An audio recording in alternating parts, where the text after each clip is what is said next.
Chapter 18, Secrets of a Sun King.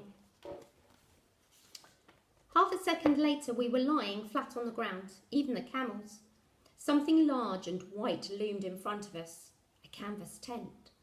My heart was going like mad and I'd a mouthful of dust, but when I heard voices I realised just how close to Carter's site we were.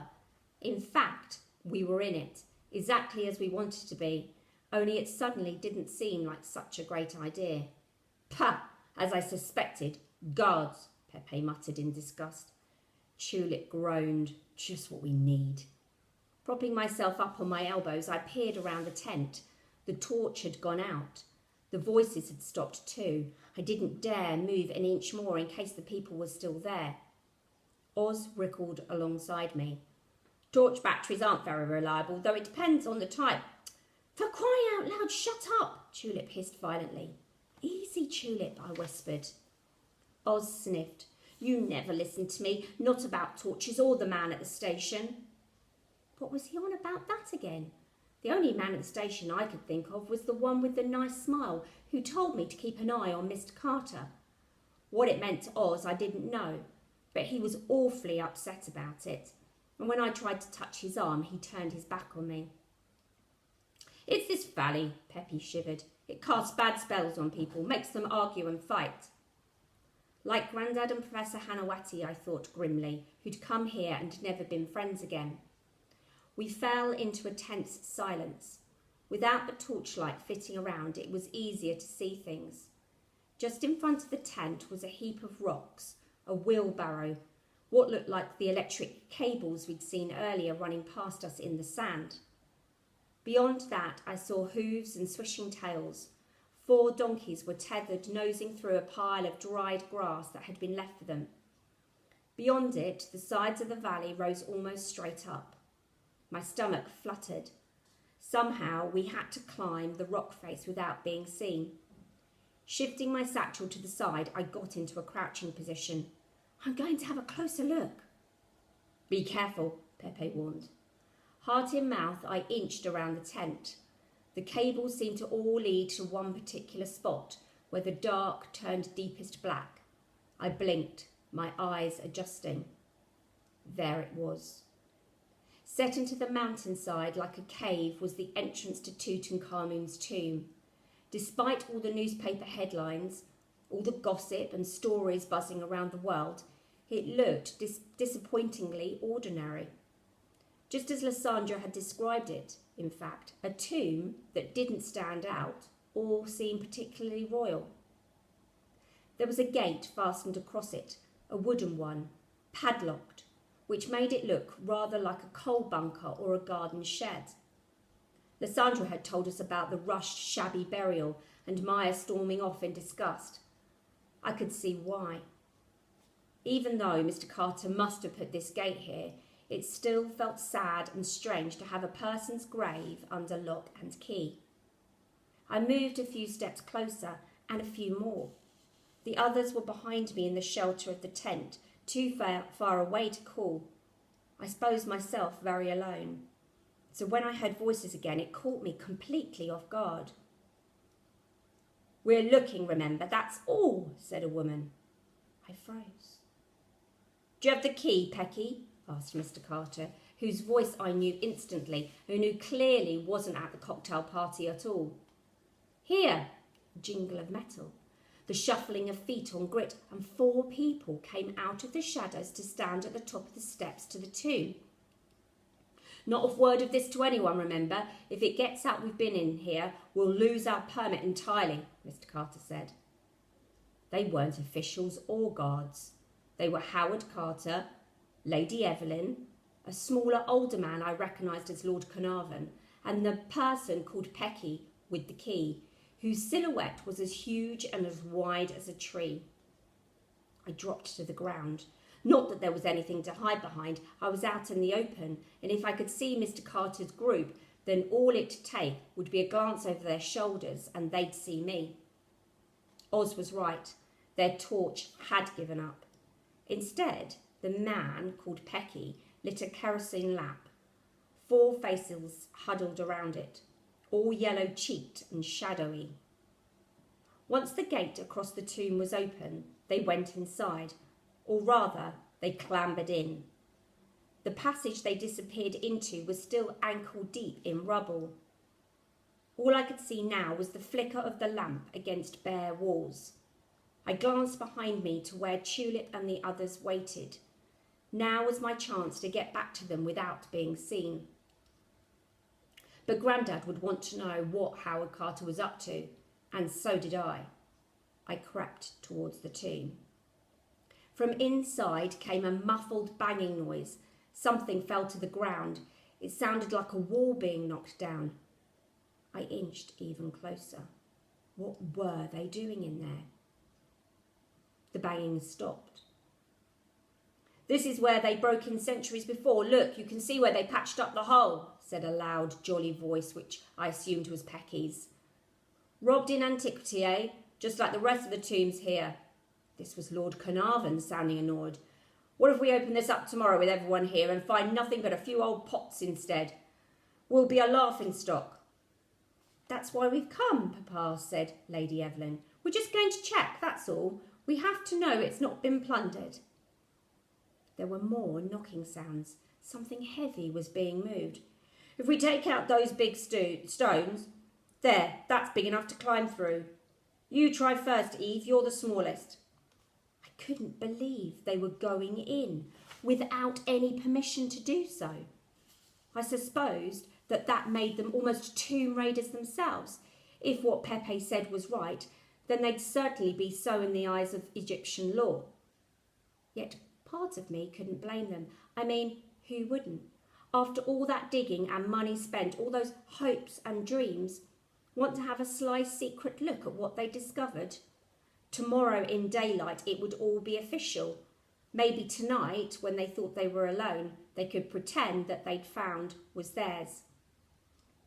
Hadn't I felt that too, that night in my bedroom when I'd unwrapped the jar for the first time? What about Grandad and Professor Hanawati when they'd seen it on the market stall?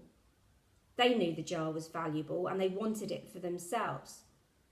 So imagine being the first person inside the burial chamber for thousands of years. The last feet to have taken those steps would probably have been Lysandra, and the rest of Tutankhamun's mourners. The thought made me dizzy. Inside, Mr. Carter called for another lamp. "What can you see in there?" Lord Carnarvon asked. I shuffled forwards till I was at the very top of the steps, holding my breath, waiting for the answer. Mr. Carter laughed, a great, thunderous, disbelieving laugh. "Carter, tell me, can you see anything?" Lord Carnarvon insisted again. "Yes," Mr. Carter sounded choked. "Wonderful things." I clenched my fists, fighting the urge to run down the steps and have a look myself and blow the consequences. But I knew already what was in that chamber. Lysandra had told us, so I could see it in my head. Chariot wheels, statues, swords, jewellery, baskets, which Mr. Carter and co were gazing at now in absolute amazement. Little did he know the room might well have been a dumping ground for the palace's unwanted things. Maybe it didn't matter. Lysandra's junk was his treasure. That seemed to be how history worked sometimes. As if to prove the point from inside the tomb, someone squealed with delight. I was almost envious of Mr. Carter then. His dream had come true. He'd finally found what he'd been looking for all these years. The curse hadn't put him off. He didn't fear that death would come on swift wings to anyone who touched the pharaoh's tomb. But then he didn't seem the type to be scared of anything. Nor did he have a desperately sick grandfather or a best friend with a scorpion sting. He hadn't read Lysandra's account either. Anyway, I reminded myself, we weren't here to take from a dead boy's tomb. We were here to put something back. Frantically, I waved to the others behind the tent. With Carter inside gloating over his treasures, we could break our cover. Oz came out first, scuttling low like a spider. Then Pepe leading the camels with Tulip on Chaplin's back. Carter's inside the tomb. They've broken in, I whispered once they'd reached me. Tulip and Pepe looked shocked. How on earth did he manage that? Where are the guards? Tulip gasped.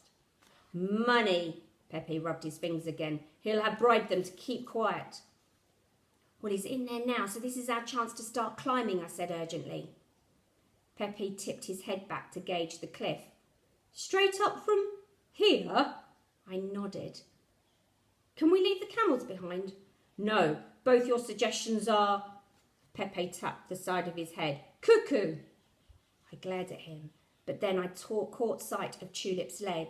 It wasn't realistic for her to walk anywhere or climb. The swelling wasn't just in her foot anymore, but had spread halfway up her calf. Desperate, I turned to Pepe. We need to find a way up there. Is there a path? He thought about it for a nerve-wracking long moment. I have knowledge of the area. Yes, follow me. He walked steadily, his light-coloured galabia visible in the dark. That would also make us easy to spot, so it was a relief when we rounded another heap of stones and were finally out of sight of the entrance to Tutankhamun's tomb. The trouble was, Pepe kept walking. The part of the cliff we needed to climb was getting increasingly far behind us. Pepe, I spoke up, where are we going? He stopped to point to our left, where the valley side towered above us. In the dark, it was just an outline against the sky, but it did look slightly less terrifying than the other way. You can climb quickly, or you can take the camel way round. We just had to trust him. Yet even this route got tricky. The climb was so steep. We soon had to get off the camels and lead them, apart from Tulip, who clung to Chaplin's neck. All too quickly, I was stupidly out of breath. Either side of the path was loose shingle. Sometimes bits would fall on us from higher up the cliff. Ouch! Oz yelped more than once. That hurt!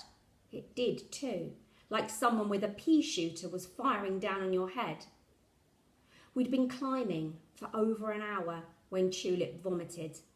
She did it very neatly over Chaplin's shoulder and then insisted she was fine. She didn't sound it, mind you. I was anxious she was getting worse, and again I thought that we should have taken her back to the boat. It was too late now. The path got even narrower the further we climbed.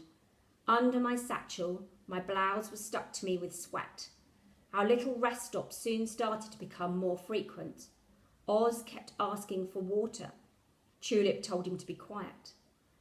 How much further to the top? I asked anxiously. Not far, Pepe assured me. You can almost see it from here. You couldn't, but it was kind of him to lie. When we set off again this time, the path looped back on itself. I started to feel more optimistic. At least now I guessed we were heading back in the direction of Mr. Carter's dig. It was a hard climb though. We went zigzag fashion across more of the shingle, which was horrid stuff to walk on. It kept shifting and sliding away from you like loose snow. The camels with their huge plate-like feet managed it better than we did, though they didn't much like it when little stones from higher up the hillside started falling on us again. Ah! Tulip cried as one pinged off her cheek. Her camel lurched forwards like he'd been stung by a whip. Luckily, Pepe was leading him and quickly calmed him. Oz and I were holding Charlie, the sensible one, who just grunted and flicked his ears. The stones kept raining down on us, nasty little things that hurt us like anything, and I was worried the whole hillside was about to slide out from under our feet. Something higher up the path seemed to be disturbing the shingle. Pepe, who stopped and was squinting upwards, clearly had the same idea. Oh dear me, I believe we've been spotted by a guard. What? Where? Following his gaze, I glimpsed a shoulder, a swinging arm, heard the crunch of footsteps. Someone was on the path above us. And there's a little detail I didn't tell you, Pepe confessed. The guards here carry guns.